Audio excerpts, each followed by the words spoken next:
Olivia Enos is with us now from the Heritage Foundation, where she's an Asian Studies Policy Analyst. And we'll talk about those elections in a minute, Olivia. But back to the legislation passed in the Congress here in the United States, awaiting the president's possible signature, could potentially impose sanctions on human rights abusers, among other things. Can you speak about that from your point of view, what the impact would be, U.S.-China relations and the trade relations, if the president signs the legislation, and also the impact if he doesn't? We don't know exactly what he's going to do yet. Well, the president's rhetoric, unfortunately, gives the sense that the U.S. might, in some cases, be willing to capitulate to Beijing's demands. Ever since Congress passed this legislation, Beijing has been making no shortage of noise over this bill. And I think that the U.S. should not, under any circumstances, make it look like they're willing to capitulate to Beijing. That being said, the president has three options. Obviously, he can sign the bill, or he can veto the bill. But the third option is for the president to do nothing, and essentially the bill would become law.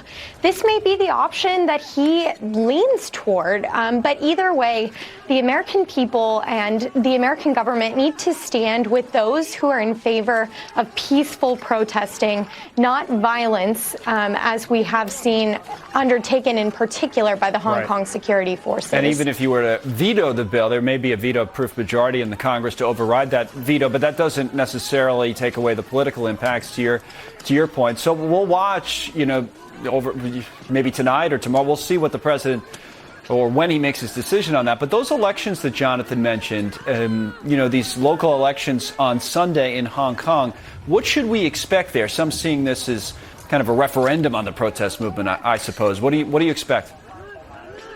I mean, the entire world has been watching Hong Kong closely over the past several months. Of course, with an election coming forward, one of the branches of that government is going to see whether or not there might be some change or some transition there. We should watch very closely to see whether or not violence does in fact erupt. Of course, over the past week or so, we really have seen an uptick in violence. And so we need to watch very closely to make sure that fundamental human rights and the freedom of average Hong Kongers is being preserved, even as they take to the polls this weekend. Also highlights the point, doesn't it, that not all of Hong Kong's officials, especially the top officials, are elected in free elections. In fact, the demonstrators continue to ask for that in their list of demands. It's probably their biggest demand right now, you could argue. Is that ever anything that you could see Beijing giving into and allowing before this is all over?